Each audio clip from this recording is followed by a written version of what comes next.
नमस्कार, ANB news देख रहे हैं आप और मैं हूं आपके साथ हितेंद्र। केंद्र सरकार ने मानव संसाधन विकास मंत्रालय का नाम बदल करके शिक्षा मंत्रालय कर दिया है। दरअसल मानव संसाधन और विकास मंत्रालय ने सिफारिश की थी कि उसका नाम बदलकर शिक्षा मंत्रालय कर दिया जाए और बुधवार को ही कैबिनेट की बैठक में इस सिफारिश को मंजूर भी कर लिया गया है। मंत्रालय का नाम बदलने के साथ ही नई शिक्षा नीति को भी मंजूरी मिल गई है। वर्तमान शिक्षा नीति 1986 में तैयार की गई थी और इसे 1992 में संशोधित किया गया था और नई शिक्षा नीति का विषय 2014 के लोकसभा चुनाव से पहले भारतीय जनता पार्टी के चुनावी घोषणा पत्र में शामिल था।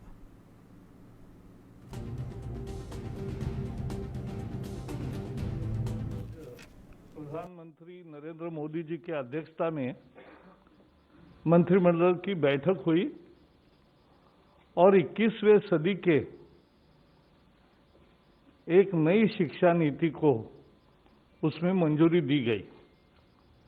यह बेहद महत्वपूर्ण है क्योंकि 34 साल से शिक्षा नीति में परिवर्तन नहीं हुआ था और इसलिए आज का ये जो परिवर्तन है और जो नई शिक्षा नीति है, मुझे विश्वास है कि पूरा समाज और सभी देशवासी इसका स्वागत करेंगे और दुनिया के शिक्षाविद भी इसको निश्चित रूप से सराहना करेंगे।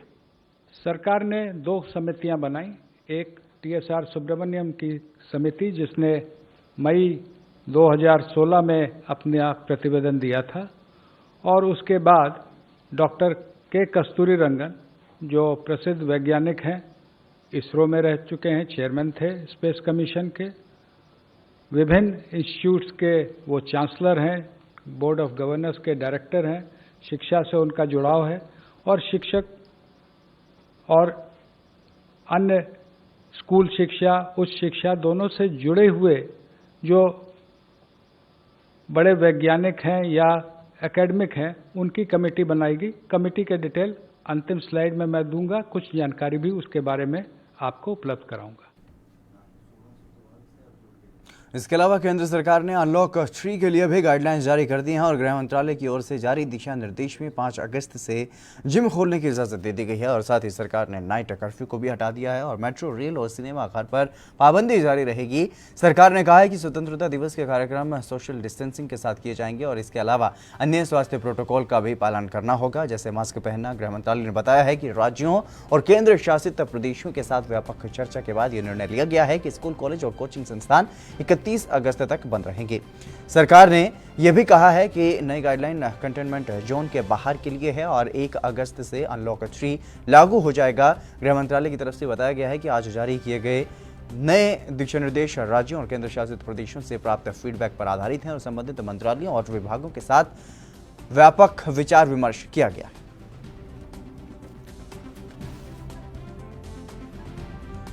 तो केंद्र सरकार ने आज अनलॉक 3 के लिए गाइडलाइंस जारी कर दी हैं और उसमें कई तरीके की नई जो राहत है वो भी दी गई है।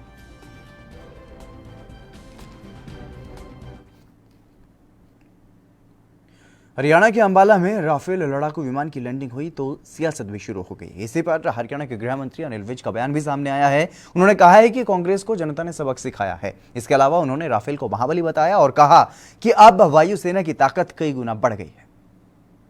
ये बात कांग्रेस को कहते कहते लोगों ने सबक सिखा दिया हुआ।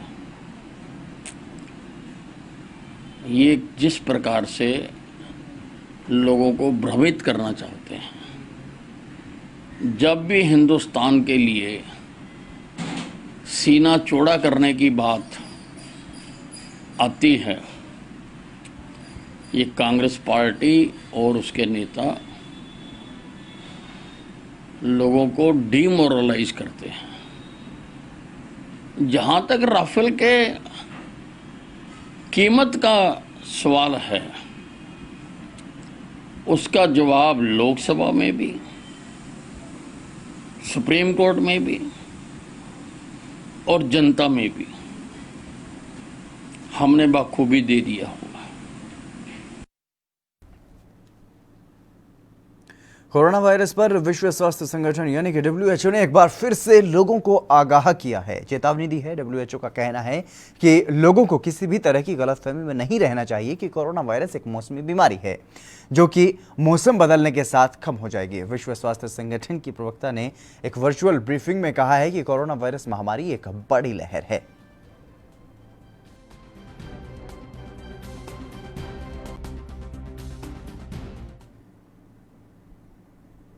लंबे इंतजार के बाद अब वो शुभ घड़ी आ गई है जिसका साधु संत और राम भक्तों को लंबे समय से इंतजार था, जिसके लिए पूरी अयोध्या को दुल्हन की तरह सजाया जा रहा है। जगह जगह पीएम मोदी के स्वागत में तोरण गेट बनाए जा रहे हैं।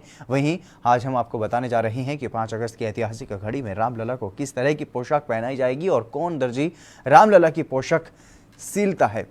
तो आपको बताते हैं कि रामलला के दर्जी पुश्तों से वस्त्र सीलते आ रही हैं। पिता के स्वर्गवास के बाद अब भगवत प्रसाद परिवार के साथ रामलला के वस्त्र सीलते हैं और इस ऐतिहासिक घड़ी में रामलला को रत्न जड़ित और हरे रंग की पोशाक पहनाई जाएगी।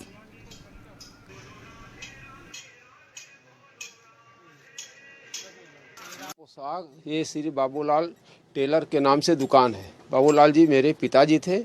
हम भगवत प्रसाद पहाड़ी और एक हमारा भाई शंकर लाल छोटा है और 2-3 लड़के हैं, पवन कुमार, श्रवण कुमार, संजय कुमार। ये पूरा परिवार भगवान के ही सेवा में आजीवन लगे हैं और पिताजी भी रामलला का भी सेवा और भी प्रसिद्ध मंदिर जो अयोध्या में हैं उनकी भी सेवा पोशाक बनता है। लेकिन रामलला का पोशाक सन 85 से लग कर काम हो रहा है। पहले तो गुम्बज था, गुम्बज टूटने के बाद रामलला का पोशाक दुकान भी बनता है और पहले रामलला का पोशाक वहीं बनता था, मंदिर में जा करके वहीं सिलते थे हम दोनों भाई और पिताजी। इस बार किस तरह का पोशाक 5 तारीख को पहनाएंगे आप? अब हमारे श्री प्रधानमंत्री जी द्वारा जो है भूमि पूजन होने जा रहा है और एक रामादल ट्रस्ट के कलिक महाराज जी हैं, वो अपना पोशाक हरा और केसरिया रंग का 2 पोशाक रत्नों से जड़वा करके बनवा रहे हैं। हरा पोशाक बुध वाले दिन धारण हो। आज पश्चिम बंगाल में कई जगहों पर लॉकडाउन का पालन सख्ती से करवाया गया और बंगाल के प्रशासन ने पूरी तरह से सख्ती बरती, जिस कारण कई जगहों पर पूरी तरह से सन्नाटा देखने को मिला। जो लोग लापरवाही बरतते हुए नजर आए उन पर कार्रवाई भी की गई। पुलिस ने नाका लगाकर चेकिंग भी की और इसके अलावा आसनसोल क्षेत्र में चाय की दुकान को खोला गया था, लेकिन पुलिस ने उसे भी बंद करवा दिया और मेदिनीपुर क्षेत्रों में लापरवाही बरतने वाले लोगों पर कार्रवाई की गई।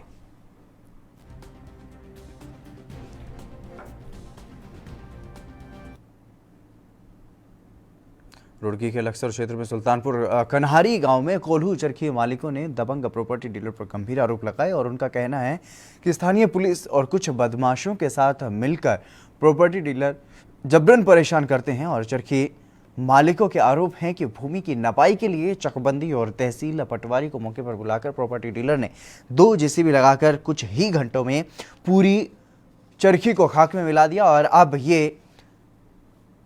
पीड़ित न्याय की गुहार लगा रही हैं।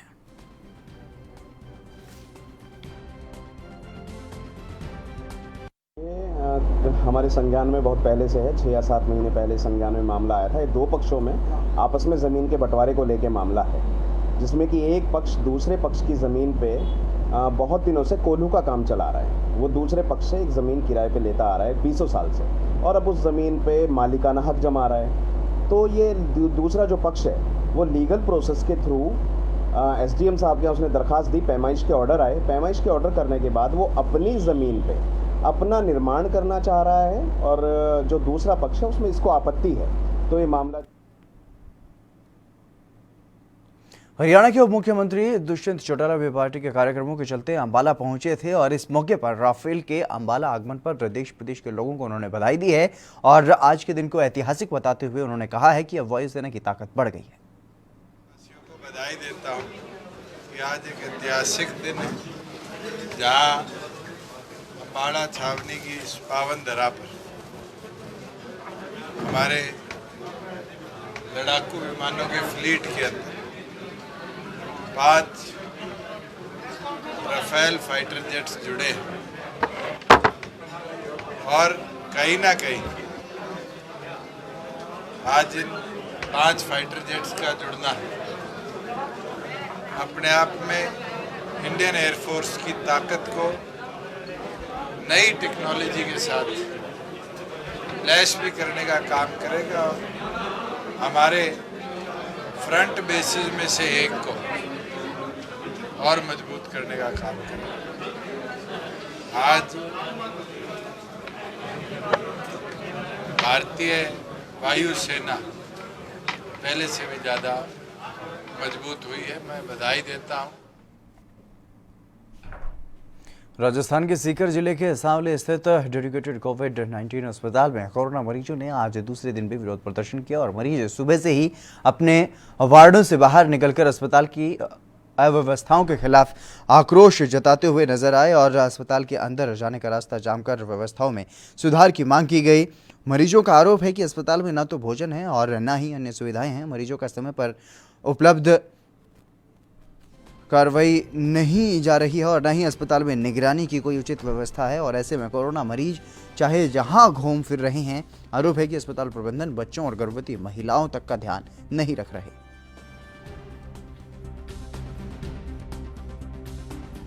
सांवली में जो हमारा डेडिकेटेड पॉजिटिव कोविड सेंटर बना हुआ है, उसमें एक ये कंप्लेन आई थी कि कुछ जो भर्ती पेशेंट है वो आक्रोशित हो गए और कि बाहर आ गए हैं। हालांकि बाहर का मतलब ऐसा नहीं है कि वो हॉस्पिटल कैंपस से बाहर आए थे, वो वहीं वार्ड से बाहर आ गए थे और खुला कैंपस था इसलिए। और फिर हमने बातचीत करी, इसमें एक्चुअल में क्या है, इशू थोड़ा सा इस तरह से नहीं था, व्यवस्थाओं को लेके भी बहुत बड़ा नहीं था, कोई छोटी छोटी इनकी थी कि वार्ड में जो है वो ड्यूटी वाला जो भी डॉक्टर है उसका नाम रह जाए, ताकि वो मान लो रात को भी उससे फ़ोन पे बात कर सके तो उसके मोबाइल नंबर रह जाए। तो वो हम व्यवस्था कर रहे हैं कि वार्ड के अंदर भी जो ड्यूटी वाले डॉक्टर हैं उनके मोबाइल नंबर अंदर लिख दें।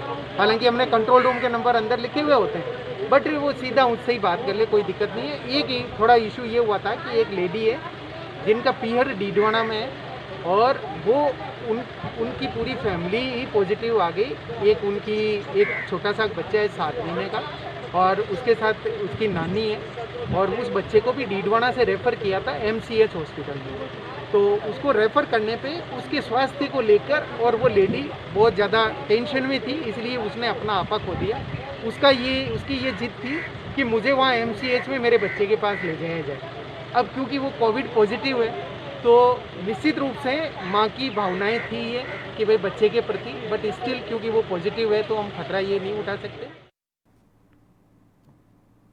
हिमाचल के कांगड़ा विधानसभा क्षेत्र से 2 बार विधायक का चुनाव जीतने वाले और हाल ही में लोकसभा सीट के लिए कांग्रेस के प्रत्याशी रह चुके पवन काजल भी धीरे धीरे साल 2022 के लिए कमर कसते हुए नजर आ रहे हैं और काजल ने अब जनता के बीच जाना और उनके हितों की पैरवी करना शुरू कर दिया है। इतना ही नहीं, हाल ही के लोकसभा चुनाव में कांग्रेस पार्टी का प्रत्याशी बनाए जाने के बाद काजल राष्ट्रीय नेतृत्व की नज़र में भी आ चुके हैं और जिसको वो बरकरार बनाए रखना चाहते हैं। और वहीं काजल अब क्षेत्रीय राजनीति से ऊपर उठकर बयानों के जरिए सुर्खियां भी बटोरने लगे हैं।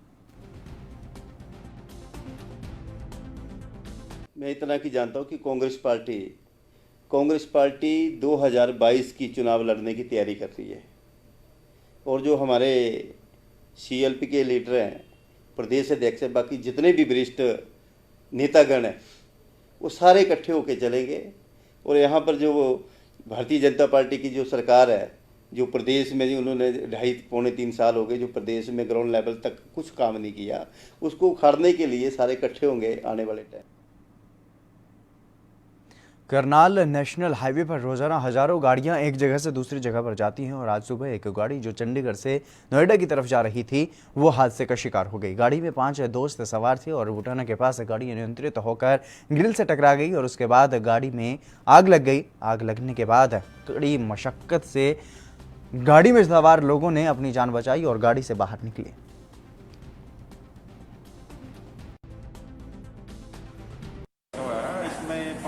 चंडीगढ़ से नोएडा के लिए चले थे। जब पुराने सामने पहुंचे तो गाड़ी के आगे को आवारा पशु आ गया और पशु का आने गाड़ी डिसबैलेंस होके वो ग्रिल में जाट गए। ग्रिल में टक्कर लगते ही गाड़ी में आग लगी, जो वहाँ बड़ी मुश्किल से इनको बचाया और ये रेफर यहाँ। तो घायल है जी 5 4 घायल हैं, 1 ठीक। तो दोस्त हैं ये? हाँ, सभी आपस में दोस्त हैं। और कहाँ के रहने वाले हैं? ये UP के हैं सभी, नोएडा और UP। तो कैसे गए थे, किसी काम से गए थे? ये अपनी जरूर काम से गए थे। तो क्या कार्रवाई की गई है? अभी स्टेटमेंट लेंगे, जो भी जैसे होगी। तो रेफर भी किए हैं? हाँ, दो आदमी यहाँ से कल्पना चावला रेफर किए हैं। तो गाड़ी पूरी तरह से चल गई? गाड़ी पूरी चली हुई थाने में है वो? हिमाचल के जिला कुल्लू के सरवर स्थित बस अड्डे में रोजाना निगम की बसों को खाली ही कई रूटों की ओर दौड़ना पड़ रहा है। HRTC प्रबंधन के द्वारा जिला कुल्लू में 300 से अधिक बस रूट संचालित किए जाते हैं, जिनमें 50 के करीब बस रूटों को फिलहाल संचालित किया जा रहा है। और अनलॉक के बाद हालांकि लोगों ने अब अपने अपने कार्यस्थलों और बाजारों की ओर जाना शुरू कर दिया है, लेकिन उसके बाद भी बसों को सवारियां नहीं मिल पा रही हैं। और कुल्लू HRTC डिपो की एक दिन की कमाई जहां पहले 14 लाख रुपए प्रतिदिन होती थी, वो अब सिमट करके 1.5 लाख रुपए के करीब ही रह गई है, जिसके चलते HRTC निगम के अधिकारियों की चिंता भी बढ़ गई है।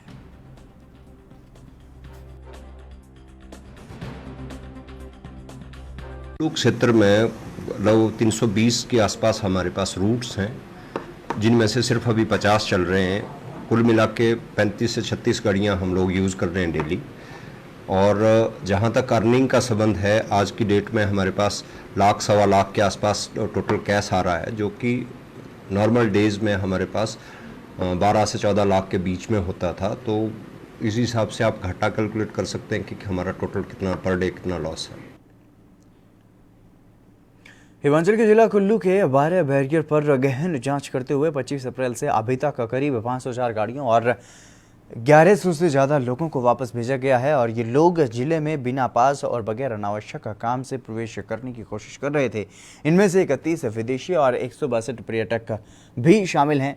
कर्फ्यू का उल्लंघन करने पर पुलिस ने 183 मुकदमे पंजीकृत किए हैं और इनमें से 325 लोगों की गिरफ्तारी भी की गई है। 96 गाड़ियों को जब्त किया गया है। इसके साथ ही पुलिस ने बिना फेस कवर और सामाजिक दूरी का उल्लंघन करने वालों पर 1824 लोगों के चालान भी किए हैं। इन्हें 14 लाख रुपए जुर्माना भी किया गया है। कुल्लू पुलिस ने कोरोना महामारी के दौरान होम क्वारंटाइन और इंस्टीट्यूशनल क्वारंटाइन का वायलेशन करने वाले 52 लोगों के खिलाफ कार्रवाई की है और इनको 14 दिन का इंस्टीट्यूशनल क्वारंटाइन किया गया है। कुल्लू पुलिस ने अपने जो 12 बैरियर्स हैं उनसे कई सारे व्हीकल्स जैसे 504 व्हीकल्स और 1100 से ज़्यादा लोगों को जो अनऑथराइज तरीके से या अनऑथराइज पर्पस के लिए एंट्री कर रहे थे उनको वापस भेजा गया है। इसमें 31 फॉरेनर्स भी शामिल हैं और 162 टूरिस्ट भी शामिल हैं। कुल्लू पुलिस ने क्वारंटाइन और कर्फ्यू वायलेशंस के लिए 185 FIR रजिस्टर किए हैं, जिनमें 96 व्हीकल्स को इम्पाउंड किया गया है और 328 लोगों को अरेस्ट किया गया है। साथ ही फेस कवर, सोशल डिस्टेंसिंग के वायलेशंस के लिए पुलिस एक्ट के अंतर्गत 1827 चालान किए गए हैं और इसमें करीब 14 लाख रुपए का फाइन भी जुर्माना भी वसूल किया गया है। और साथ ही जो फ्रंट लाइन बैरियर्स पर जो ड्यूटीज़ लगी हुई हैं और कंटेनमेंट जोन में जो ड्यूटीज़ लगी हुई हैं उनमें पुलिस और होमगार्ड के 487 जवानों की कोरोना टेस्टिंग भी की। उत्तराखंड में हर साल प्राकृतिक आपदाओं की वजह से करोड़ों का नुकसान होता है और कई लोग प्राकृतिक आपदा की वजह से अपनी जान भी गंवा देते हैं। उत्तराखंड के पहाड़ रेतीले पहाड़ हैं। हर साल बरसात के सीजन में बड़ी बड़ी चट्टानें धराशायी हो जाती हैं, जिसकी वजह से कई जान माल का नुकसान भी होता है और ऐसा ही खतरा हरिद्वार पर भी मंडरा रहा है। भूवैज्ञानिक भी इन पहाड़ियों को आने वाले वक्त में हरिद्वार के लिए एक बड़ा खतरा बता रहे हैं। आखिर क्यों बना है मनसा देवी के पहाड़ों से हरिद्वार को खतरा? हरिद्वार से हमारे संवाददाता विकास खरे की यह खास रिपोर्ट आप देखिए। मनसा देवी के रेतीले पहाड़ होने की वजह से ये नीचे की ओर झुक रही हैं। इन पहाड़ों पर बिना ट्रीटमेंट के ही कार्य किए जा रहे हैं। मनसा देवी के पहाड़ों के नीचे करोड़ों की लागत से हरिद्वार से मोतीचूर तक सड़क मार्ग का निर्माण किया गया, लेकिन ये सड़क हर साल बरसात के सीजन में भारी मलबा आने की वजह से टूट जाती है। इस सड़क के चलते हरिद्वार में जाम की समस्या से भी निजात मिलती है, मगर बरसात के दिनों में भारी मलबा आने की वजह से ये सड़क पूरी तरह से क्षतिग्रस्त हो जाती है। साथ ही मनसा देवी के पहाड़ नीचे से गुजर रही ट्रेनों से भी काफी कमजोर हो रहे हैं। इस पहाड़ी पर अत्यधिक दबाव बन रहा है, जिससे कभी भी इतना बड़ा हादसा हो सकता है जिसकी कल्पना भी कर पाना मुश्किल है। शिवालिक पर्वतमाला से जुड़े इस मार्ग पर हर वर्ष बारिश के दौरान सैकड़ों टन मलबा आ जाने से यहाँ पर जीवन की रफ्तार थम सी जाती है। इस मलबे के चलते यहाँ रहने वाले निवासियों और दुकानदार के साथ ही यहाँ पर आने वाले श्रद्धालुओं को खासी दिक्कतों का सामना करना पड़ता है। मलबे के साथ साथ पहाड़ से गिरने वाले पत्थर यहाँ भारी तबाही लाते हैं। स्थानीय लोगों का कहना है कि मनसा देवी के पहाड़ों से काफी खतरा है। सरकार को इस तरफ ध्यान देना चाहिए क्योंकि IIT रुड़की के वैज्ञानिकों ने भी यहाँ का सर्वे किया था और उनकी ओर से इस पहाड़ी को कमजोर बताया गया था। जी मनसा देवी का तो हर बरसात में खतरा ही रहता है। IIT रुड़की वाली यहाँ पर आए थे, उन्होंने लगभग 2 या 3 साल पहले आए थे, उन्होंने यहाँ सर्वेक्षण किया था तो उसमें जो है उन्होंने देखा कि ये सारे पहाड़ कच्चे हैं। हर साल जब भी बरसात आएगी पहाड़ तो गिरना होता ही है यहाँ, कहीं ना कहीं किसी मोड़ पर कहीं ना कहीं पहाड़ गिरता ही है। मनसा देवी रास्ते में भी गिर जाते हैं। जी यहाँ तो कई मकान तो ऐसे हैं जिन्हें हमेशा डर ही रहता है कि कहीं पहाड़ ना सरक जाए, ऊपर से पहाड़ ना आ जाए। 24 घंटे डर है बरसात में। तो सड़कों का हाल अभी यहाँ पीछे मोड़ पर तकरीबन 1 साल से रोड टूटी पड़ी है, प्रशासन ने कोई ध्यान ही नहीं दिया। जी हर की पौड़ी पे भी खतरा रहता है क्योंकि अभी 1-2 साल पहले पहाड़ गिरा था, यात्री भी चल रहे थे, सब चीज थी, सावन का टाइम था, पहाड़ गिरा था, रोड पर गिरा था, कई दुकानें। इन पहाड़ियों से नीचे जनजीवन जो है काफ़ी अस्त व्यस्त होने का खतरा है।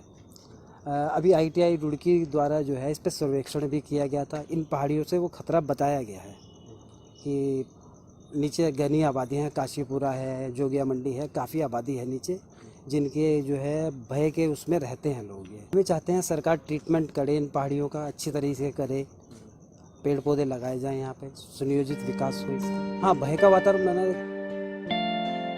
अखिल भारतीय अखाड़ा परिषद के अध्यक्ष महंत नरेंद्र गिरी का कहना है कि मनसा देवी के पहाड़ों को लेकर मुख्यमंत्री के साथ बैठक में इस मसले को उठाया गया था। इस दौरान सीएम ने कहा था कि मनसा देवी के पहाड़ थोड़े कच्चे हैं, इन पहाड़ों का ट्रीटमेंट किया जाएगा और पहाड़ों के बराबर में दीवार खड़ी की जाएगी। आया था माननीय मुख्यमंत्री जी को बैठक में, तो उन्होंने कहा कि मनसा देवी का पहाड़ थोड़ा कच्चा, उसका ट्रीटमेंट किया जाएगा, दीवार खड़ी की जाएगी, सरिया सीमेंट डाल करके पक्का निर्माण चारों तरफ किया जाएगा ताकि आने वाले कुंभ मेले में कोई समस्या न हो।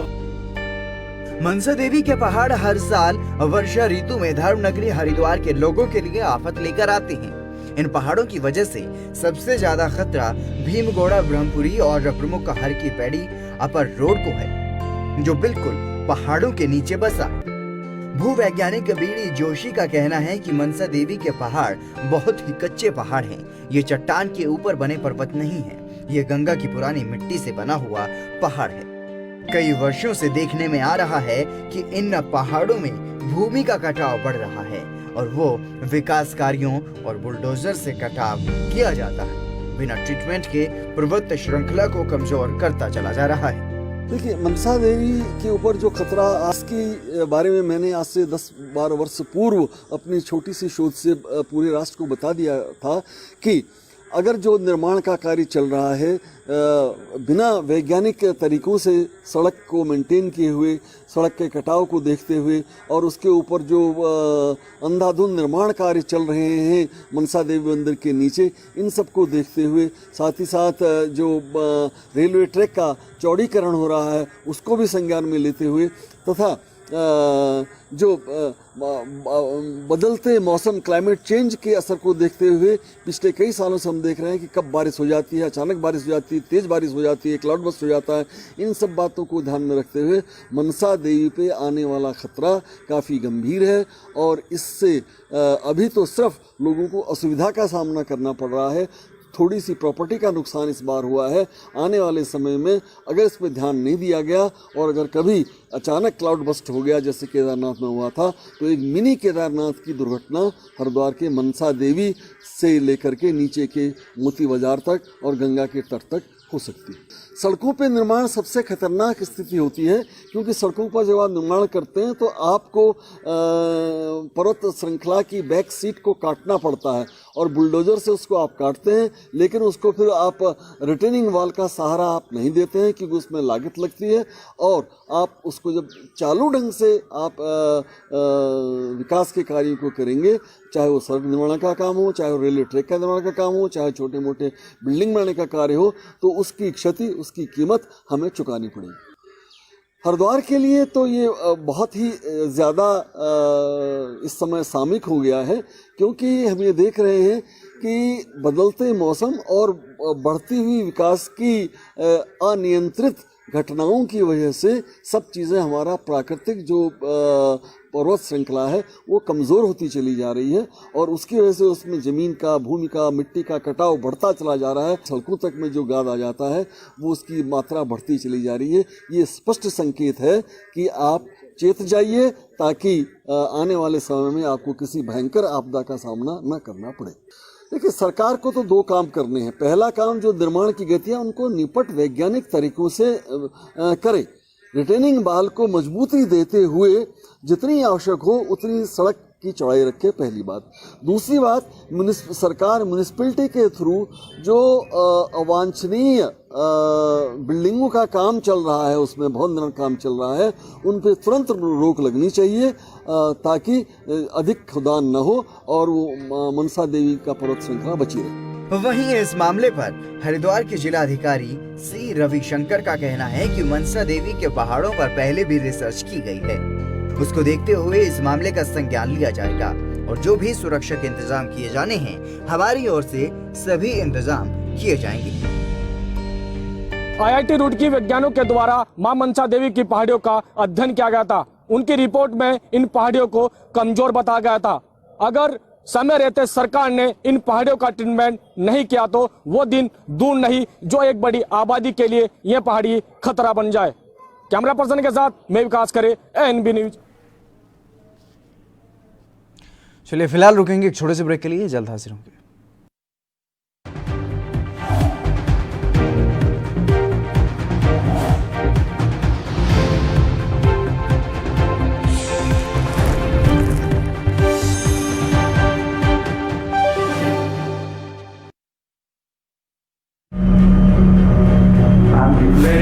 Public health emergency of international concern over the global outbreak of novel coronavirus. Bharat की कोरोना वायरस से जंग। आपको चाहिए पूरी जानकारी के लिए भरोसेमंद जरिया।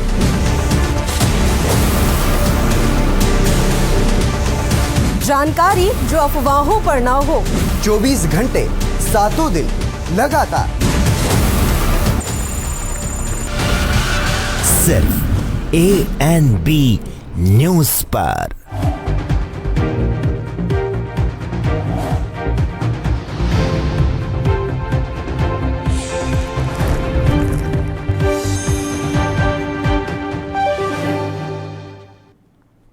ब्रेक के बाद एक बार फिर से आप सभी का स्वागत है। खबरों में आगे बढ़ेंगे। हरियाणा के जींद में इन दिनों डाकघर बहनों के लिए अच्छी सुविधाएं दे रहा है और जींद से हमारे संवाददाता ने इस सुविधा को लेकर के पोस्टमास्टर से खास बातचीत की है। सरकार द्वारा जींद के डाक विभाग में जो है एक स्कीम चलाई गई है, सेवा शुरू की गई है। जो राखी के जो लिफाफे आप देख सकते हैं, यहाँ पे जो है स्पेशल से अलग से काउंटर बनाया गया है और जो लिफाफे जो है यहाँ से आप खरीद सकते हैं। अलग प्रकार के जो है यहाँ पे आपकी बार जो है स्पेशल लिफाफे आप देख सकते हैं, ये जो लिफाफे हैं। और जो जवान हैं जो सेना पे अपनी जो है देश की रक्षा करते हैं, वो उनकी जो बहनें हैं वो इनमें जो है राखी डालकर उनके पास भेज सकती है। और हमारे साथ यहाँ के पोस्ट मास्टर मौजूद, उनसे बात करते हैं। सर, किस तरह की सेवा शुरू की गई है जिनके? ये भारत सरकार द्वारा राखी के उपलक्ष्य में राखी के कुछ नए लिफाफे शुरू किए गए हैं, जो खास करके जिनमें राखी भेजी जाती है।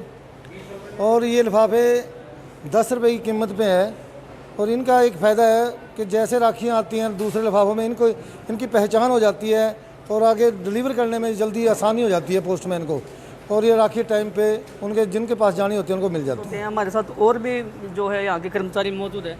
अच्छा जी, कब से सेवा शुरू की गई है ये और कितनी जो है जो लिफाफे हैं, कैसे, क्या कहना चाहिए? ये तो काफ़ी टाइम हो गया, हर साल आते हैं लिफाफे हमारे पास। ये वाले लिफाफे हर साल आते हैं और 10 रुपये इसकी कीमत है, कोई कीमत भी ज़्यादा नहीं है। तो जैसे भी कोई आता है तो उसको हम ये दिखाते हैं। कितने प्रकार के अब की बार लिफाफे मंगवाए गए हैं? ये 2 ही हैं, 2 प्रिंट हैं हमारे पास, 2 तरह के लिफाफे हैं। तो लोगों का किस तरह का रिस्पॉन्स देखने को मिल रहा है कि यहाँ से लोग ले रहे हैं ना लिफाफे? हाँ, ले भी रहे हैं, ठीक है रिस्पॉन्स।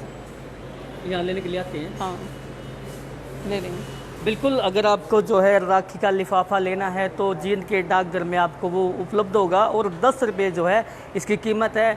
जो सेना के जो जवान हैं, जो हमारे जो है देश की रक्षा करते हैं, उनमें जो है जो बहनें हैं वो अपनी राखी डाल के उनके पास भेज सकती हैं और यहाँ से जो है लिफाफे आपको उपलब्ध किए जाएंगे और भारत सरकार द्वारा इस मुहिम को चलाया गया है। मेरे सहयोगी सोनू कुमार के साथ Paramjit Pawar, NB news, Jind.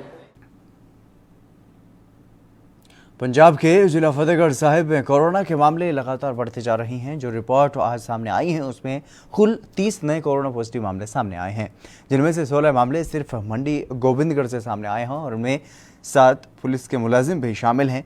Police मुलाजिमों के पॉजिटिव आने के बाद से गोविंदगढ़ थाने में पब्लिक डीलिंग को बंद कर दिया गया है।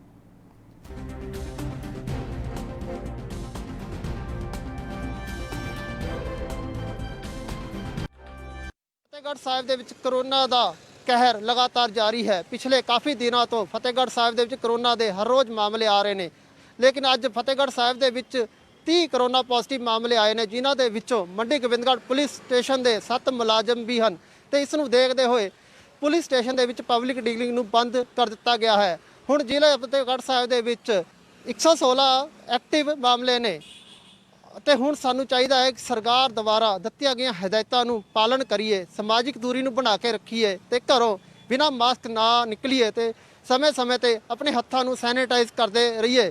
एएनबी न्यूज़, कृष्ण वर्मा, मंडी गोविंदगढ़। कोरोना काल में पालतू जानवरों की मास्क लगाए तस्वीरें आपने सोशल मीडिया पर खूब देखी होंगी। ऐसी ही एक तस्वीर उत्तराखंड के रुड़की शहर से भी सामने आई है, जो कि खूब चर्चा का विषय बनी हुई है। और दरअसल ईद उल अजहा का त्यौहार नज़दीक है और इसके लिए बकरों की खरीद फरोख्त का काम भी चल रहा है। यूँ तो तमाम जगहों पर बकरों की भरमार देखी जा रही है, लेकिन रुड़की के ये बकरे जहां कोविड-19 में जागरूकता का संदेश दे रहे हैं, तो वहीं कोरोना महामारी के खतरे से आगाह भी कर रहे हैं और मास्क पहनकर ये बकरे चर्चा का विषय बने हुए हैं।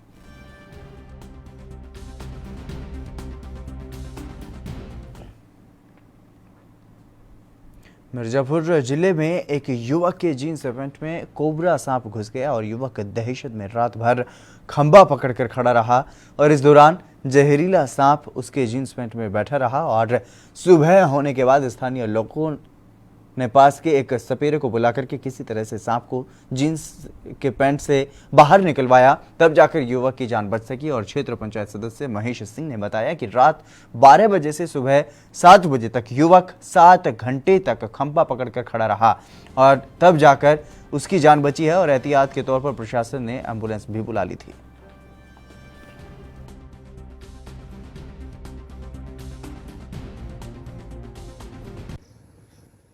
जैसा कि आज रात में करीब 12 बजे बिजली विभाग के कुछ कर्मचारी यहाँ पे काम कर रहे थे, तो वहाँ पे एक जो मजदूर था सोया था। रात को करीब 12 बजे सर उसके पैंट में होते हुए शर्ट से होते हुए पैंट में चला गया, जो कि 12 बजे घटना है। सुबह 7 बजे तक वो 7 घंटे तक खड़ा रहा। बहुत ही मशक्क़त के बाद एक सपेरे को बुलाया गया, उसके बाद यहाँ पे निकला। प्रशासन के द्वारा प्रशासन की पूरी फोर्स यहाँ पे मौजूद रही और एम्बुलेंस भी यहाँ पे मौजूद रहा। अगर कोई दुर्भाग्य से अगर घटना घटती है तो मौके से इनको लेके हॉस्पिटल की तरफ लेके जाया जाएगा। और यहाँ के प्रधान जी भी मौजूद रहे और करीब 500-600 की संख्या में भीड़ यहाँ पे उपस्थित रही और काफ़ी डरावना था। लेकिन दुर्भाग्य सौभाग्य है कि कोई घटना यहाँ पे घटी नहीं और सर्प को निकाला गया सुरक्षित और उसको कैद करके रखा गया और मामला यहाँ पे अनुकूल था। लेकिन अब स्थिति परिस्थिति सामान्य हो चुकी है। ऐसी घटना सिकंदरपुर ग्राम सभा, मैं यहाँ का क्षेत्र पंचायत सदस्य भी हूँ, ऐसी घटना घटी थी आज। पाकिस्तानी नागरिक अब्दुल्ला करीम, जो कि 31 दिसंबर 2019 के महीने पाकिस्तान के समुद्र में मछलियां पकड़ते हुए भारत की सीमा में आ गया था, गुजरात पुलिस ने उसे अंतर्राष्ट्रीय सीमा पार करने के आरोप में गिरफ्तार कर लिया था और कार्रवाई करते हुए वो गुजरात के भरोल कंचभुज जेल में सजा काट रहा था। बीते दिनों उसकी ब्रेन हेमरेज से उसकी मौत हो गई थी और भारत की तरफ से कार्रवाई करते हुए उसका मृतक शरीर अटारी के बाघा बॉर्डर के रास्ते पाकिस्तान भेजा गया।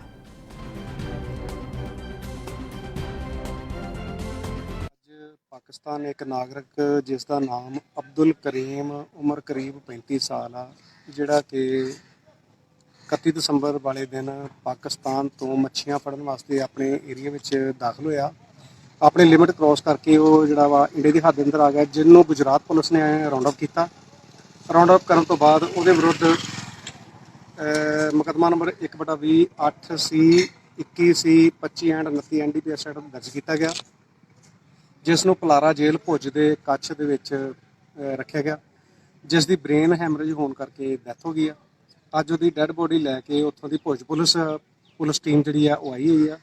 थोड़ी देर बाद उसकी डैड बॉडी जी वो पाकिस्तान रेंज के हवाले की जाएगी। हरियाणा के उखलाना में ओवरलोडिंग वाहन हादसों को न्योता दे रही हैं और पुलिस के सामने से ओवरलोडिंग वाहन गुजरते हैं, लेकिन पुलिस इन चालकों पर कोई कार्रवाई नहीं करती है। आज फतेहाबाद रोड पर ओवरलोडिंग के कारण ट्रैक्टर ट्रॉली सड़क किनारे खाई में जा गिरा और हादसे में 4 लोग घायल हो गए। ट्रैक्टर ट्रॉली निकालते वक्त फतेहाबाद रोड पर करीब 3 किलोमीटर तक लंबा जाम लग गया, जिससे लोगों को आवाजाही में भारी परेशानियों का सामना करना पड़ा।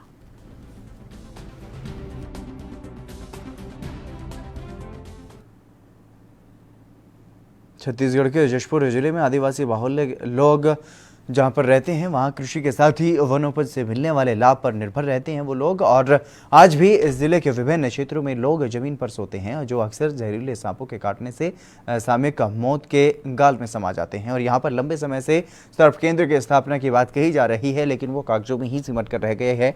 और इन घटनाओं से सबक लेते हुए जिले के फरसाबहार क्षेत्रों में युवकों ने जहरीले सांपों का रेस्क्यू करने की ठानी है। और अब ये युवा सांपों की सूचना पाकर उन लोगों के घरों में जाकर जहां पर ये सांप पाए जाते हैं उन्हें इस समस्या से निजात दिलाते हैं।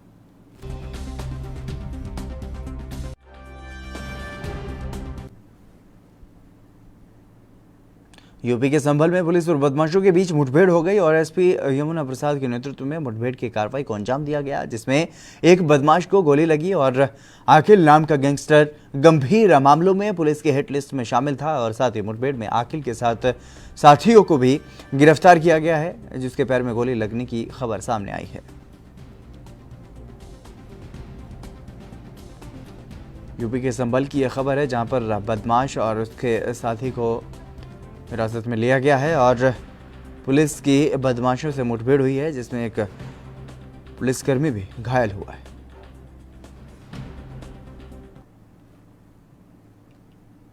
उत्तराखंड के चंपावत जिले में स्वास्थ्य विभाग की ओर से कोरोना सैंपल लेने की गति बेहद धीमी होने पर युवा कांग्रेस संगठन ने नाराजगी जताई है और कार्यकर्ताओं ने सीएमओ डॉक्टर RP खंडूरी को ज्ञापन सौंपकर जिले में कोरोना सैंपल की संख्या बढ़ाए जाने की मांग उठाई है।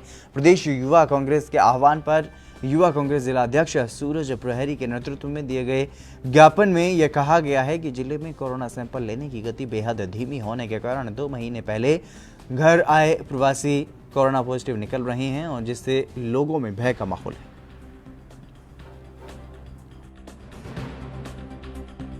कांग्रेस यूथ कांग्रेस के नेतृत्व में आह्वान पर आज पूरे उत्तराखंड में युवा कांग्रेस ने मुख्य चिकित्सा अधिकारी को ज्ञापन देकर ये मुहिम छेड़ने की मांग की है कि जिस प्रकार से आए दिन कोरोना के केस पूरे प्रदेश में और जिलों में बढ़ते जा रहे हैं, तो उन पर जांच की जाए और जिन पे उनके लक्षण पाए जा रहे हैं तो उनको तुरंत आइसोलेट किया जाए और इसमें किसी भी प्रकार की कोई लापरवाही न बरती जाए।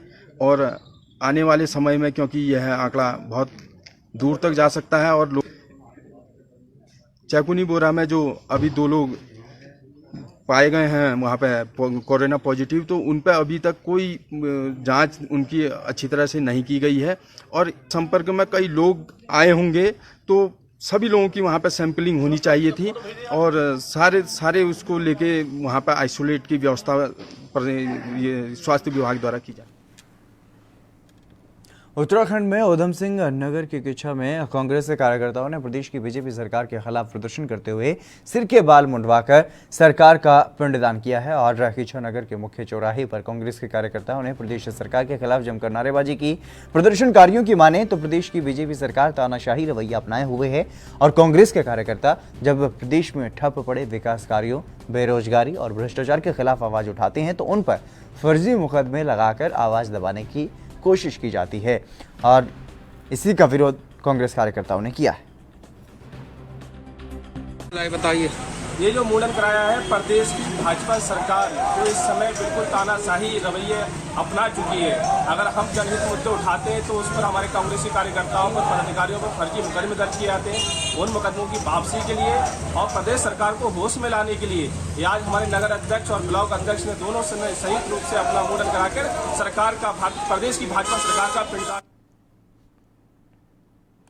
छत्तीसगढ़ में बढ़ते कोरोना संक्रमण को देखते हुए मुख्यमंत्री के निर्देश के अनुसार बलौदाबाजार कलेक्टर सुनील जैन ने भी आदेश पारित किए हैं और नए आदेशानुसार 9 नगरीय निकायों में पूर्ण लॉकडाउन किया गया है, जिसमें सभी वर्ग एकजुट होकर लॉकडाउन का पालन करते हुए नजर आ रहे हैं। हालांकि 3 दिन बाद भाई बहनों का त्योहार रक्षाबंधन भी है। ऐसे में लॉकडाउन का होना लोगों को रास नहीं आ रहा। माननीय जिलाधीश महोदय सुनील जैन के द्वारा पूर्व में भी लॉकडाउन की घोषणा की गई थी, वो सही निर्णय किया गया था। आगामी हमारे नगरीय क्षेत्र जैसे नगर पंचायत में कलेक्टर द्वारा दिशा निर्देश को बेहतर लोगों द्वारा पालन किया जा रहा है। निश्चित तौर पर 3 दिन बाद अभी राखी का त्यौहार है, इसमें भारी मात्रा में आम व्यापारी को नुकसान हो सकता है। अपना नाम बताओ। गुनीराम साहू, पार्षद वार्ड क्रमांक 9 नगर पंचायत का। हरियाणा के साइबर सिटी गुरुग्राम के आयुध डिपो के 900 मीटर के अंदर डीटीपी इन्फ्रास्मेंट और नगर निगम की टीम ने अवैध निर्माण पर बड़ी कार्रवाई की है और विभाग ने जेसीबी से कार्रवाई करते हुए नगर निगम की डिप्टी मेयर और पूर्व पार्षद गजय कबलाना की 4 मंजिला अवैध इमारत को ढहा दिया है और सीनियर डिप्टी मेयर के पति की इमारत पर कार्रवाई करने पहुंची टीम को विरोध का सामना भी करना पड़ा, लेकिन भारी संख्या में पुलिस की मौजूदगी में चलते टीम ने तोड़फोड़ की कार्रवाई को जारी रखा। तो वहीं पर डीटीपी और नगर निगम की इस कार्रवाई को गजे कबलाना ने गैरकानूनी बताया। जो भी हम ये कार्रवाई कर रहे हैं ना, ये जॉइंट डेमोलिशन ड्राइव है टाउन प्लानिंग विभाग और एमसीजी की, और 900 मीटर्स में कोर्ट के बहुत सारे आदेश हैं कि जी हमें इलीगल बिल्डिंग्स को तोड़ना चाहिए और हमारी मंशा यही है कि जो बन चुके हैं उसके ऊपर तो जो कार्रवाई होएगी, लेकिन जो बन रहे हैं हमारे अधिकारियों की रिस्पॉन्सिबिलिटी है, जो हमें दायित्व सरकार ने दिया है उस दायित्व को खरा उतरने के लिए हमें ऐसी बिल्डिंग्स को गिराना पड़ेगा। ये एक मैसेज सारे 900 मीटर को जाना चाहिए कि 900 मीटर में ऐसी इलीगल कंस्ट्रक्शन ना करें। नंबर 2, यहाँ पर लोगों ने हंगामा करने की कोशिश की, लेकिन उनको बिल्कुल क्लियर कर दिया गया कि हम कोई भी इलीगल काम नहीं कर रहे। ये जो भी है मसूरी के लाल बहादुर शास्त्री राष्ट्रीय प्रशासनिक अकादमी आवासीय परिसर में एक घर में गैस सिलेंडर से गैस रिसाव होने के कारण आग लग गई, जिससे रेगुलेटर फट गया और 7 लोग घायल हो गए। ये तो गनीमत रही कि सिलेंडर नहीं फटा, वरना बड़ा हादसा हो सकता था। और स्थानीय लोगों से मिली जानकारी के अनुसार अकादमी में कार्यरत एक महिला के घर में गैस समाप्त होने पर दूसरा सिलेंडर लगाया, जो सही नहीं लग पाया और गैस लीक होती रही और गैस कमरे में भरी। घर में जल रहे दीपक के कारण कमरे में आग लग गई और जोरदार धमाका हुआ, जिस पर आस पड़ोस के लोग मौके पर पहुंचे और आग की लपटों के कारण झुलस गए।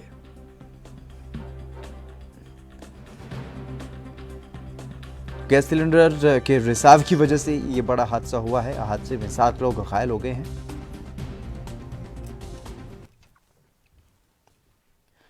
हरियाणा के फतेहाबाद में महिला एवं बाल विकास विभाग की ओर से बनाई गई वन स्टॉप सेंटर से नाबालिग दुष्कर्म पीड़िता फरार हो गई और फतेहाबाद पुलिस ने महिला एवं बाल विकास अधिकारी की शिकायत पर गुमशुदगी का मामला दर्ज कर तलाश शुरू कर दी है। और बीती 17 जुलाई को टोहाना थाने में दुष्कर्म का मामला दर्ज करवाया गया था, लेकिन देर रात पीड़िता खिड़की से कूदकर फरार हो गई। चलिए अब बात करते हैं हिमाचल के हमीरपुर की, जहां पर कोरोना संकट चला हुआ है, लेकिन फिर भी बहनें घरों से निकलकर राखियां खरीद रही हैं। 3 अगस्त को रक्षाबंधन का त्यौहार है और इसके लिए हमीरपुर में बहनों ने तैयारियां शुरू कर दी हैं और हमीरपुर बाजार में जगह जगह पर राखियों के स्टॉल देखे जा सकते हैं, जहां पर बहनें राखियां खरीदते हुए दिख रही हैं। और हिमाचल के हमीरपुर में बाजार में गांधी चौक से लेकर भोटा चौक में राखी त्यौहार को लेकर के जगह जगह स्टॉल लगे हुए हैं। और इस बार चाइना मेड राखियों के बजाय अपने देश में बनी हुई राखियां बाजार में उपलब्ध हैं, जिन्हें बहनों के द्वारा बहुत पसंद भी किया जा रहा है।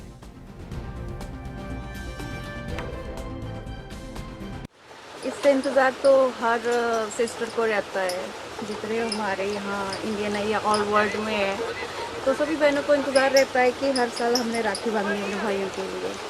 और इसका मतलब यही होता है कि ये धागे बांध।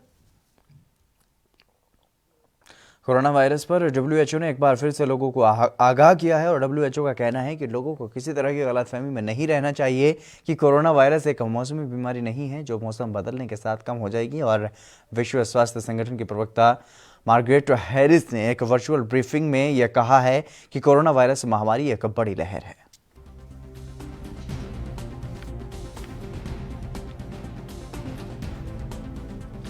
तो लगातार जिस तरीके से कोरोना महामारी का प्रकोप बढ़ता हुआ नजर आ रहा है, उसको लेकर के बार बार समय समय पर WHO की तरफ से लोगों को आगाह किया जा रहा है कि कोरोना महामारी को हल्के में ना लें। ये एक खतरनाक वायरस है और खतरनाक बीमारी है और ये एक बड़ी लहर के रूप में बदल रहा है और लगातार इसका प्रभाव बढ़ रहा है।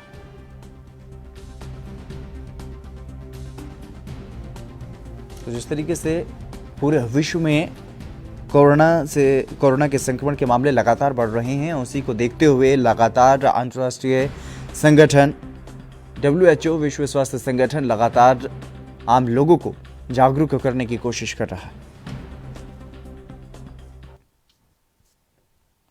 पंजाब के बरनाला में कई गांवों के किसान अपनी ड्रैगन फ्रूट की फसल की देख रेख जो है वो देख कर फूले नहीं समा रहे हैं और धान और कनक की फसलों की खेती छोड़ चुके ड्रैगन फ्रूट की खेती करने वाला हरवंत सिंह गांव ठुल्लेबाल इस फसल से अच्छी खासी आमदनी ले रहा है। और ड्रैगन फ्रूट की अगर पैदावार की बात करें तो 1 एकड़ में 20 क्विंटल के करीब ड्रैगन फ्रूट का फल पैदा होता है और प्रति एकड़ तकरीबन 3 लाख की आमदनी होती है। और बरनाला के चीफ एग्रीकल्चर ऑफिसर ने बताया है कि कई गांवों के किसानों ने खेतीबाड़ी विभाग की मदद से फसली चक्रों से निकल करके इस किसान हरवंत सिंह को देख करके ड्रैगन फ्रूट की फसल बिजाई की है, जिससे किसान प्रति एकड़ लाखों की आमदनी कमा रहे हैं।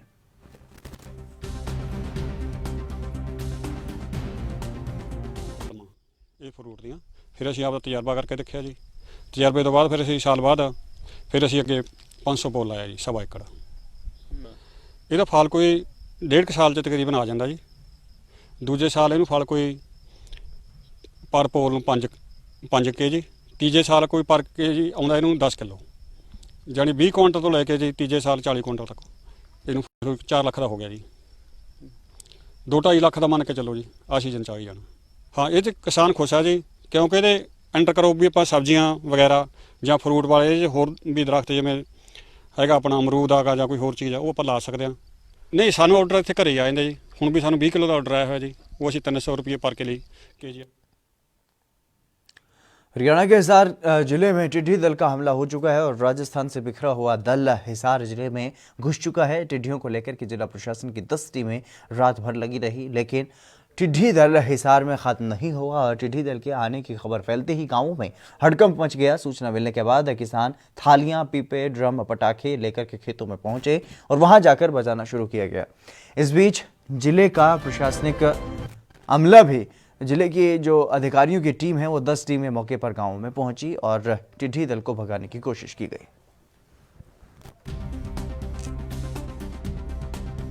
कल लगभग 12:30-1 बजे राजस्थान के लगता गांव है मेरे यहाँ, हमारे साथ ही बासड़ा के साथ लगता हुआ, वहाँ से बासड़ा और गावड़ के बीच में जो खेत थे उनके अंदर यह टिड्डी दल ने जो है एंट्री की थी।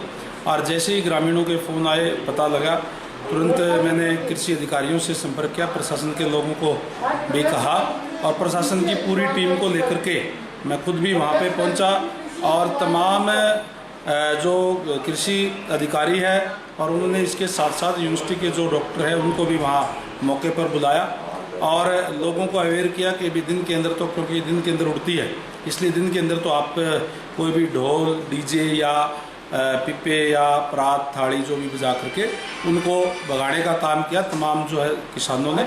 और उसके बाद में शाम को जो उनका जो पड़ाव था, क्योंकि शाम को ये बैठती है सारी, ये गावड़ गांव के अंदर बड़ी के अंदर बैठी थी और वहाँ 4 गाड़ियाँ जो है फायर ब्रिगेड की और ले जा करके उनके ऊपर स्प्रे करवाया गया। और इसके साथ साथ जो बासड़ा गांव के कुछ उसके एरिया के अंदर बैठी थी, वहाँ भी किसानों को दवाइयाँ दी गई। वो अपने जो स्प्रे पंप जो होते हैं ट्रैक्टर वाले, उनको ले जा करके उनके ऊपर स्प्रे करवाया गया। और आज के दिन अभी तक कोई टिड्डी हमारे इस जिले नालंदा की तहसील पर रजिस्ट्री करवाने को लेकर के रिश्वत लेने के आरोप लगे हैं और तहसील ने पहले 8,000 देकर के फिर 10,000 और रिश्वत मांगी है, और जिसकी शिकायत एडिशनल डिप्टी कमिश्नर को दे दी गई है। वकील परमिंदर सिंह ढींगरा ने बताया है कि जान पहचान वालों के साथ 2 दिन पहले वो तहसीलदार एक के पास ज़मीन की रजिस्ट्री करवाने आए थे, जिस पर तहसीलदार ने उनसे 8,000 रुपये रिश्वत ली और उनकी ज़मीन के दस्तावेज दाखिल नहीं किए। फिर जब उनसे रजिस्ट्री ना होने की बात की गई तो तहसीलदार ने कहा कि NOC के बगैर रजिस्ट्री नहीं होगी, अगर रजिस्ट्री करवानी है तो 10,000 रुपये और लगेंगे। जब तहसीलदार मनिंदर पाल सिद्धू ने उनसे पूछा गया तो उन्होंने कोई जवाब नहीं दिया। करदा वा ਅਸੀਂ 2 ਦਿਨ ਪਹਿਲਾਂ ਜਲੰਧਰ ਇੱਥੇ ਸਬ ਰਜਿਸਟਰਾਰ ਇੱਕ ਰਜਿਸਟਰੀ ਕਰਵਾਉਣ ਦੇ ਲਈ ਆਏ। ਤਬਦੀਲ ਮਲਕੀਅਤ ਤੇ ਮੇਰੇ ਕੋਈ ਨਜ਼ਦੀਕੀ ਸੱਜਣ ਸੀਗੇ ਤੇ ਉਹਦੇ ਵਿੱਚ ਤਹਿਸੀਲਦਾਰ ਨੇ ਉਹਨਾਂ ਕੋਲੋਂ 8,000 ਰੁਪਏ ਪਹਿਲਾਂ ਰਿਸ਼ਵਤ ਲੈ ਲਈ। ਉਸ ਤੋਂ ਬਾਅਦ ਉਹਨਾਂ ਨੂੰ ਕਹਿੰਦਾ ਜੀ ਮੈਂ ਤੁਹਾਡਾ ਡਾਕੂਮੈਂਟ ਦਰਜ ਨਹੀਂ ਕਰਨਾ, ਮੈਨੂੰ 10,000 ਰੁਪਏ ਹੋਰ ਦਿਓ। ਤੇ ਜਦੋਂ ਫਿਰ ਮੈਂ ਆ ਕੇ ਉਹਨਾਂ ਨੂੰ ਮਿਲਿਆ, ਮੈਂ ਕਿਹਾ ਜੀ ਤੁਸੀਂ ਗਲਤ ਮੰਗ ਕਰ ਰਹੇ ਹੋ, ਵੀ ਤੁਸੀਂ ਕਿਸ ਚੀਜ਼ ਦੇ ਪੈਸੇ ਮੰਗ ਰਹੇ ਹੋ। ਉਹ ਕਹਿੰਦੇ ਜੀ ਇਹਦੀ NOC ਹੈ ਨਹੀਂ ਗੀ, ਜਦ ਕਿ NOC ਪੰਜਾਬ ਸਰਕਾਰ ਨੇ ਪਹਿਲਾਂ ਤੋਂ ਹੀ ਖਤਮ ਕਰ ਦਿੱਤੀ ਹੈ। ਕੋਈ ਵੀ ਜਦੋਂ ਡਾਕੂਮੈਂਟ ਦਰਜ ਕਰਾਉਣਾ ਉਹਦੇ ਵਾਸਤੇ ਕਿਸੇ ਵੀ ਤਰ੍ਹਾਂ ਦੀ ਕੋਈ NOC ਰਿਕੁਆਇਰਡ ਨਹੀਂ। ਤੇ ਜਦੋਂ ਉਹਨਾਂ ਨੂੰ ਇਹ ਗੱਲ ਕੀਤੀ, ਉਹ ਕਹਿੰਦੇ ਨਹੀਂ ਜੀ ਇਹ NOC ਪੰਜਾਬ ਸਰਕਾਰ ਨੇ ਮੇਰੇ ਵਾਸਤੇ ਖਤਮ ਕੀਤੀ, ਲੋਕਾਂ ਵਾਸਤੇ ਕਾਇਮ ਹੈ। ਮੈਂ ਤਹਿਸੀਲਦਾਰ ਸਾਹਿਬ ਇਹ 2 ਨੋਟੀਫਿਕੇਸ਼ਨਾਂ ਕਿੱਦਾਂ ਤੋਂ ਜਾਰੀ ਹੋਣ ਲੱਗ ਪਈਆਂ, ਤੇ ਜਦੋਂ ਤੁਸੀਂ 10,000 ਰੁਪਏ ਲੈ ਲੈਂਦੇ ਹੋ ਉਦੋਂ NOC ਦੀ ਲੋੜ ਖਤਮ ਹੋ ਜਾਂਦੀ ਹੈ। ਤੇ ਜੇ 10,000 ਰੁਪਏ ਤੁਹਾਨੂੰ ਨਾ ਦੇਵੇ ਫਿਰ ਤੁਸੀਂ ਕਹਿੰਦੇ ਹੋ ਵੀ NOC ਰਿਕੁਆਇਰਡ ਹੈ। ਤੇ ਜਦੋਂ ਫਿਰ ਉਹਨਾਂ ਨੇ झांसी मेडिकल कॉलेज में भर्ती रहे कोरोना संक्रमित शख्स की मौत के बाद उसका एक वीडियो सामने आया है। एक सांस के लिए तड़प रहे मरीज ने वार्ड की वीडियो बना करके यह कहा था कि यहाँ पर ना पानी की व्यवस्था है और ना ही कोई देखने आ रहा है, हमें किसी और दूसरे अस्पताल में शिफ्ट कर दिया जाए, कोई केयर नहीं हो रही है, परेशानी हो रही है, यहाँ पर बहुत लापरवाही है, ध्यान दें। उनके बनियान पर खून के धब्बे भी लगे थे, लेकिन जिंदा रहते मरीज का कोई ध्यान नहीं दिया गया और सोमवार को उसकी मौत हो गई। मृतक की पत्नी, बेटी और 10 साल का बेटा भी संक्रमित है। अब स्वास्थ्य विभाग रटा रटाया जवाब दे रहा है कि जांच कराकर दोषियों पर कार्रवाई करेंगे। सरकार की तरफ से ये चाहते हैं कि जिन लोगों ने इसमें लापरवाही की है उनके खिलाफ सख्त से सख्त कार्रवाई हो, और जो मेडिकल में जो ट्रीटमेंट देते हैं उनकी जो कोरोना पॉजिटिव में जिनकी ड्यूटी लगाई जाती है, अगर वो वहाँ पर अपनी ड्यूटी पूर्ण रूप से सही तरीके से नहीं कर पाते हैं, पेशेंट की देखरेख नहीं कर सकते हैं, तो प्रशासन से ये निवेदन करते हैं कि वहाँ पर एक फैमिली मेम्बर को भी, अगर पेशेंट के साथ एक फैमिली मेम्बर को जो कि PPE की किट पहना के उसकी देखरेख में आप वहाँ पर उपस्थित कर सकते हैं। अगर आपके पास व्यवस्था नहीं है पेशेंट को देख रेख करने की, तो आप PPE किट पहनाकर पेशेंट के घर वालों को भी आप वहाँ पर देख रेख के लिए रखें। अगर यही व्यवस्था रही आपकी, तो आज ये घर जो पीड़ित हुआ है, ना जाने कितने घर और पीड़ित हो जाएंगे। मैं लापरवाही किसको मानते हैं आप लोग? Medical college staff. मैं लापरवाही, सबसे ज़्यादा लापरवाही है मेडिकल स्टाफ की, और इसके पास जो यूपी के बाराबंकी में स्कूलों द्वारा अभिभावकों पर फीस जमा कराने के दबाव के खिलाफ भारतीय किसान यूनियन आमरण अनशन कर रही थी और आज रंग लाया और अनशन स्थल पर खुद उप जिलाधिकारी पहुंचे और उप जिलाधिकारी ने उन्हें आश्वस्त किया कि सभी स्कूलों को ऐसा न करने के आदेश दिए जाएंगे और जो आदेश नहीं मानेगा उस पर कार्रवाई की जाएगी। उप जिलाधिकारी ने आमरण अनशन कर रहे नेताओं को जूस पिलाकर उनका अनशन तोड़वाया। मानव गुट की तरफ से एक कुछ मांगों से साथ ही ज्ञापन दिया गया है। इसमें जो प्रमुख बिंदु है वो ये है कि जो ऑनलाइन क्लासेस सिस्टम में चलाई जा रही है उसका बच्चों के स्वास्थ्य पर बहुत प्रतिकूल प्रभाव पड़ रहा है, तो उसको ऑनलाइन क्लासेस के संदर्भ में प्लस जो विद्यालयों द्वारा एक मुश्त, कुछ विद्यालयों की उन्होंने शिकायत की है कि 12 महीने की फीस एडवांस में एक साथ मांग रहे हैं। कुछ विद्यालयों की ये शिकायत की गई कि वो ड्रेस और एक्सेट्रा पे कंपल्सन कर रहे हैं कि आप हमारे यहाँ से ही खरीदें और उसको खरीदने के बाद ऑनलाइन क्लासेज में बैठें। या इस तरह की जो समस्याएं हैं, कुछ कोचिंग क्लासेस की समस्याएं उन्होंने बताई कि कोचिंग क्लासेस वाले सुबह 4 बजे कोचिंग के लिए बुला रहे हैं जबकि विद्यालय बंद हैं सब जगहों पर। तो इन संबंधों में जो है इन्होंने एक ज्ञापन दिया है। इस संबंध में काम जो ये मुद्दा है हमारा, जो अभिभावक को बेवजह दबाव बनाया जा रहा है फीस जमा करने के लिए। कुछ विद्यालय तो 1 साल की फीस एक साथ जमा करिए और जो बढ़ोतरी होती है प्रति साल की उसको भी ऐड कर रहे हैं। कई जैसे ट्रांसपोर्टिंग भी ले रहे हैं, इलेक्ट्रिसिटी बिल भी सब ऐड करके जो विद्यालय मनमाने ढंग से पैसा ले रहे थे उस पर हम लोग का मेन विरोध था।